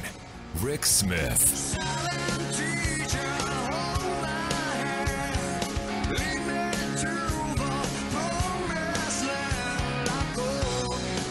Welcome back to the Rick Smith Show. Check out the website, thericksmithshow.com. So in my home state of Pennsylvania, U.S. News and World Report ranked our state as dead last in the country for higher education. Dead last. And we got a guy running for governor, a guy named Senator Scott Wagner, his idea is how we fix that, how we fix being dead last, is that, well, we close or we sell off the 14 state-owned and run universities and colleges. That's the solution. Privatize or destroy. And I got to be honest, you look at the funding that has been cut from higher education in this state, going back decades, especially during the Corbett years. But you look at this and you go, big problem is we're not funding education properly. And, well, you got people like Wagner in positions of power. Which is why we need to, at this very moment, begin to organize on how we get from the bottom. I'm here to talk about this new program out, this idea of Pennsylvania's Promise. I've asked Ken Mash to come talk with us. He's the president of the Association of Pennsylvania State College and University Faculties, APSCUF. Ken, thanks for taking time for us. Hey, great. Thanks, Rick, for having me on. So I look at this, Pennsylvania dead last in this U.S. News and World Report, finding us dead last. Really? Is it that bad? It's kind of disgusting that that's the case. And I want to clarify, it's dead last because of the cost of higher education in Pennsylvania. It's dead last because of the debt burden that students who graduate have. It's not dead last because of the quality of education that's provided. So we could fix that by simply funding education. Yeah, funding it properly. I mean, we have a situation where Pennsylvania ranks 47th out of the 50 states for per capita funding for public higher education. We have universities, public universities, which have decreased in enrollment at the same time that we know that there are high school students out there where they're not filling out even the federal financial aid form. That is, it looks like they've even just given up on their thought that they can afford to go to college. And, that's just ridiculous that we would have empty seats and we have students who would want to go to college, but we're not providing them that opportunity. So, we're starving the system, and we're really not just starving our universities, the 14 purely public ones, but also the state-related ones. Community colleges are not getting the funding that they need either. Something really seriously has to be done about it. Yeah, I mean, I had a conversation not too long ago, I guess it's actually been a couple of years, with a guy who said, back when people my age went to college, the state picked up about 2/3 of the cost of the education, and tuition was about 1/3. Fast forward from the 80s until today, and that number's flipped around to where the students are picking up in excess of 3/4 of the cost, and the state is picking up, and local tax base the rest of it, which is a massive redistribution of wealth. It is. It's crazy, and it puts a horrible burden on students. I mean, this is, I've said there's a crisis in higher education in Pennsylvania, and something really, truly has to be done. If Pennsylvania is going to be successful in the 21st century, when high-tech industries, or we want to attract them, they're not going to come to Pennsylvania if we're not educating our own citizens. And Pennsylvania ranks 40th for the number of adults with some sort of college degree. of all the states. This just doesn't seem appropriate given, where we are. Yeah, I mean, but here's the thing. I've been saying for a long time, maybe it's time to start having the conversation of not just K through 12, but maybe K through 14, to where you get out of college with something of an associate's degree. Because look, high school graduates, they're not finding jobs at the levels where they have 20, 30, 40 years ago. You need to have that advanced training. Yeah, you need to have that. And look, we're educators, we're professors, and coaches, our association. We understand what higher education does for people, and it does truly improve their chances as far as earning a solid income, being moved up, as our universities successfully do, move students from the bottom 60% into the top 40%. And making money is important, but we also know what it does even for individual happiness and fulfillment to be able to go to college. And if we're not providing that opportunity, we're really just not giving students a chance to achieve the American dream. I mean, from my, when I was in high school, for everyone forward all of those years, we've been told the only way you get into the middle class is you got to go to college. That's the golden ticket. And sadly, it seems now, as you've pointed out, that we've priced a lot of people out of it. And now, in order to get that golden ticket, you've got to go into either a lifetime of debt or have families that are independently wealthy. And, we've got this trick that goes on among some of the more conservative elements of the legislature, where they starve our universities. Students can't afford to go, and then they point the finger back at the universities and say, oh, look, those universities are failing because they don't have enrollment. But that's a preposterous statement. We're pricing students out of it. They're starving the universities. They're pushing the cost to the students, and then they're blaming the universities for the fact that students can't get there and can't go. And, in our Commonwealth, the public universities tend to be in Republican districts. And those also tend to be sometimes the poorest regions of the Commonwealth. Right. And we're hurting those. They're hurting the very people that they represent when they don't push to help those students get a decent education. And not to mention that they're the job creators of that region. I know you look at Bloomsburg, you look at Clarion, you look at Lockhaven, you look at a lot of those places. Those are major job creators for those areas. Right. And, they're the number one employer, or at least in the top 5 in most of the counties that they reside in. So they are the communities. It's hard to imagine, for example, Mansfield, Pennsylvania, without Mansfield University. There isn't much that's going on there. And frankly, the universities could be used even more to become generators for resources in those communities. So now, as you've said, these are generally in Republican districts, and it seems to me it's the Republicans who are starving it, with the express intent of, as Senator Wagner says he wants to do, to either close or privatize. Don't you think there's an opportunity to reach out to those communities and say, look, all of these jobs could be gone, all of this investment, this wonderful institution could be gone because that's what they want? I mean, at some point, doesn't that have to be part of this equation? You would think that they would see that, but that does not seem to fit in with the whole ideology of privatize everything, close it down, make it unsuccessful, and then blame it for being unsuccessful. I mean, and the thing to understand, too, is that universities are not people. They don't succeed or fail on their own. They do well in part because of the leadership that's provided at those institutions. But they're truly the vehicles by which the Commonwealth chooses to, provide an affordable education. And if they're not doing that, it's not the universities that are failing. In fact, the Commonwealth is failing a generation.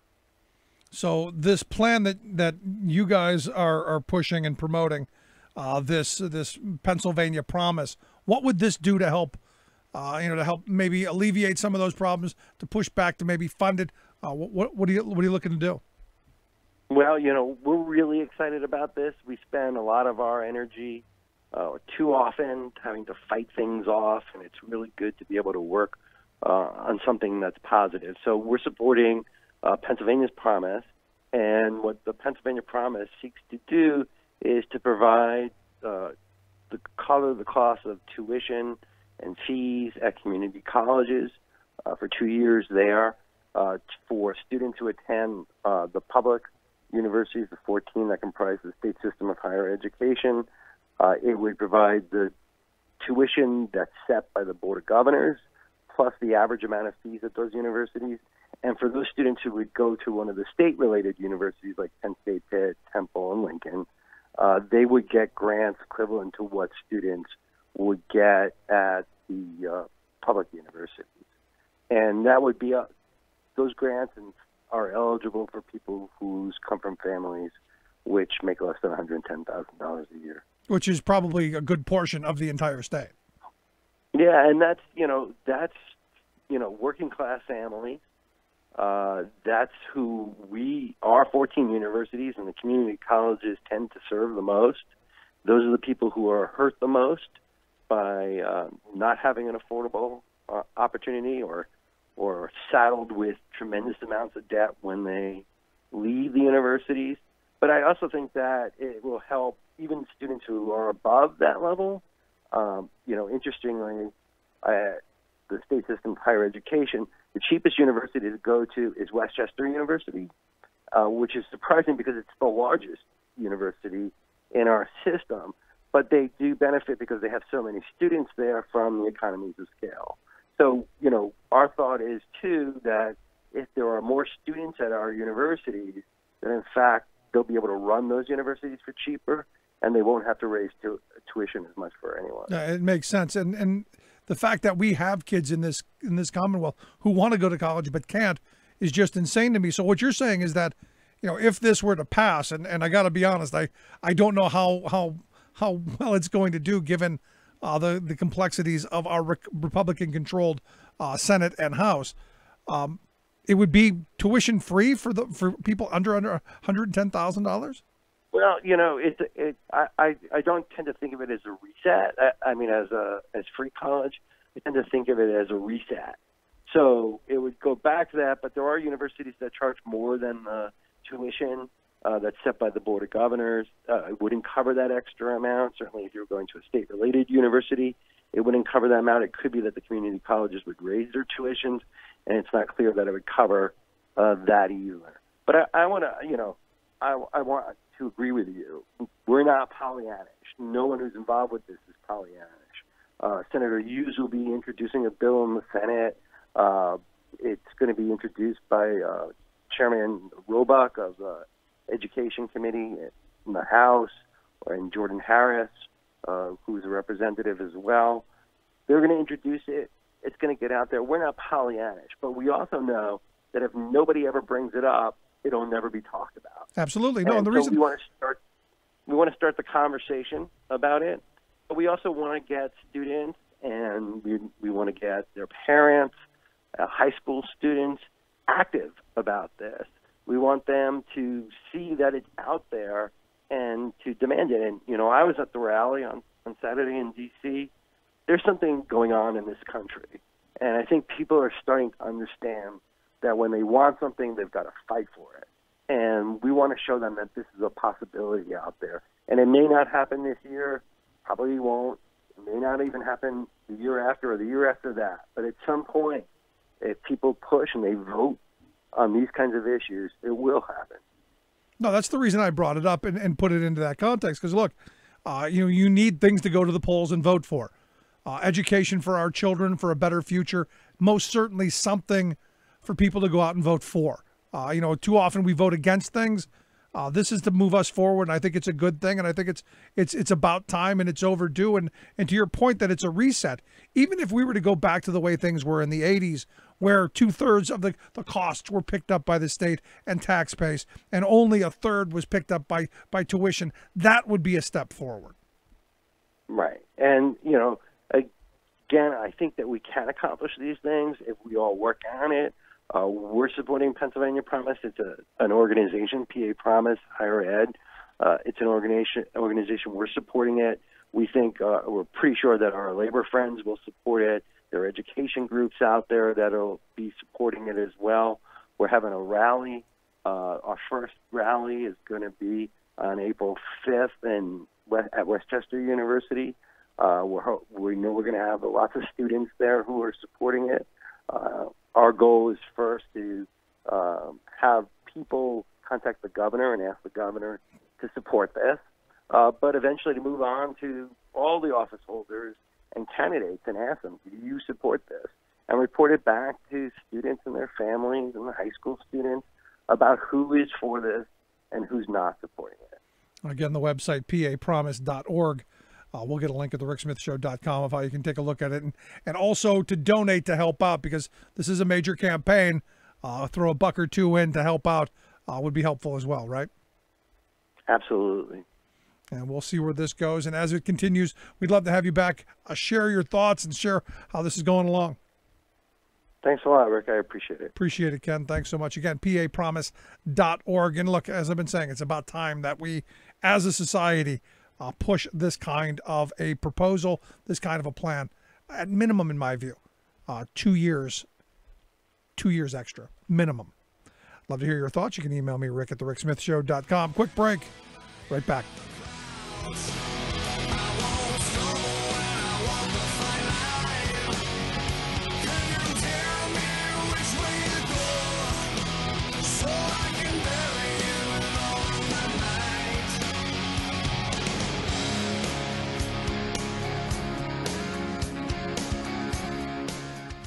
I'm Rick Smith, and this is Labor History in 2.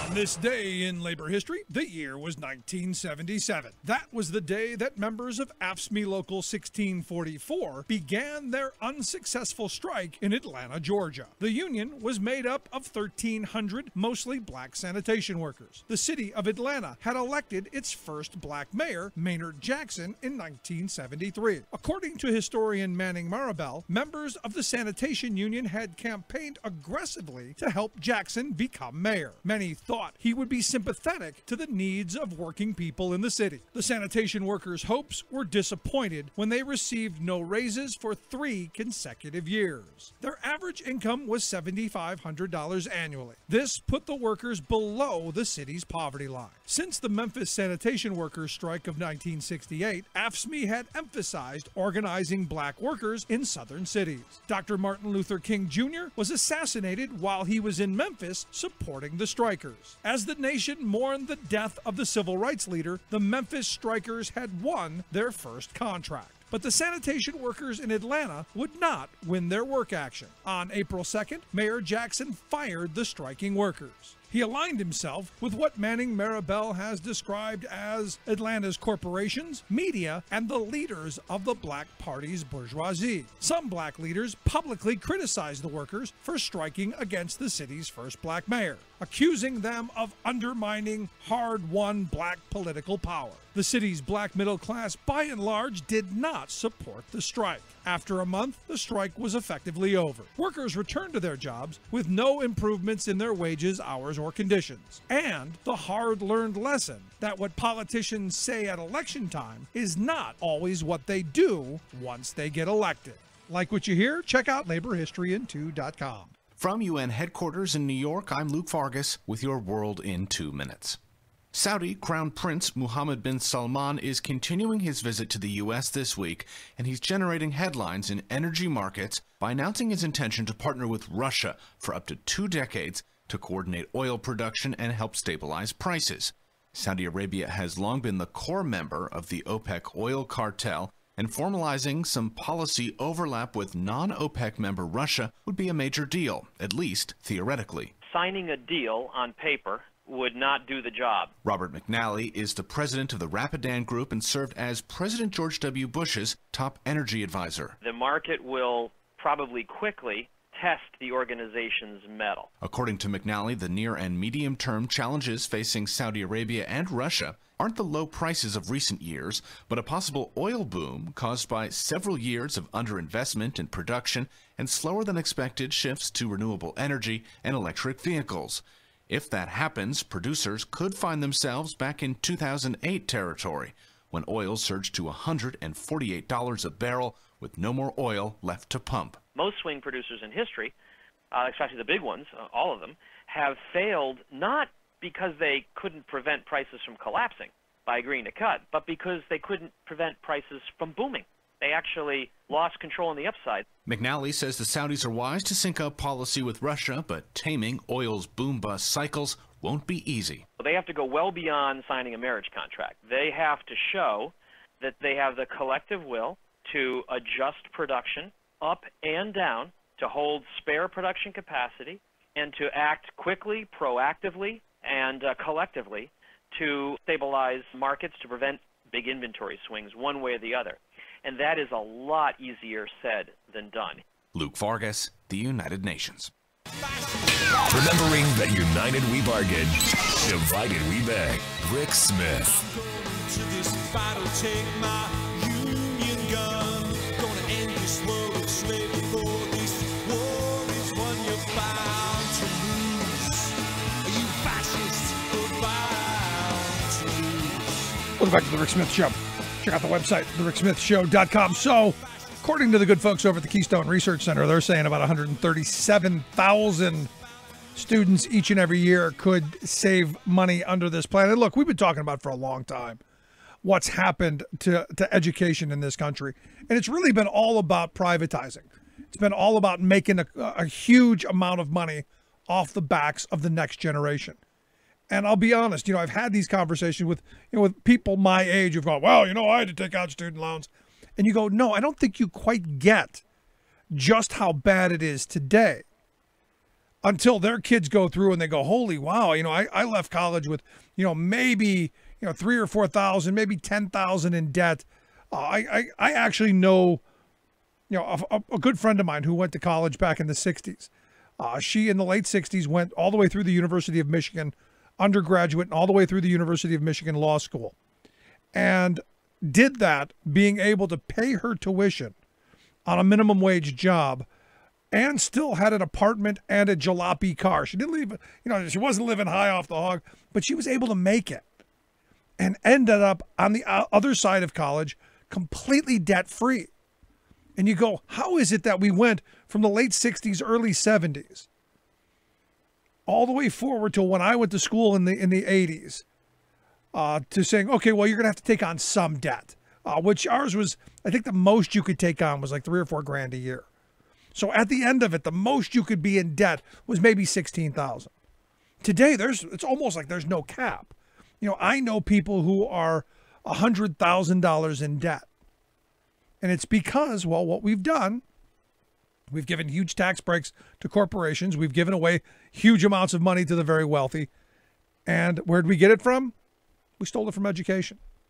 We stole it from healthcare. We stole it from infrastructure. We stole it from investments in this country.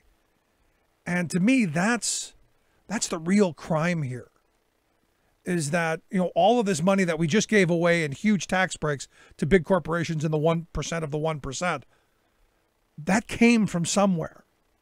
And it came from our children's future. It came from the future of this nation. And it infuriates me when I hear people, no, it's going to trickle down. No, it's not. It never has. It never will. Stop it already. Wake up, smell the reality, and don't do the same stupid stuff over and over again. And what we're seeing, Scott Wagner's going to run on privatizing the state system of higher education, which I've said is the jewel of Pennsylvania. And that's why, 2018 matters so, so very much. Love to hear your thoughts. You can email me, rick@thericksmithshow.com. Tell me what you think. Something I said got on your nerves, got under your skin. Love to hear it, rick@thericksmithshow.com. Thanks so much for tuning in. Make sure you grab the podcast if you missed any of it at thericksmithshow.com. We'll see you back here tomorrow. You've been listening to The Rick Smith Show. Together, we can make America better. Email rick@thericksmithshow.com or interact with us anytime at thericksmithshow.com. Until next time, this has been The Rick Smith Show, where working people come to talk. It's color like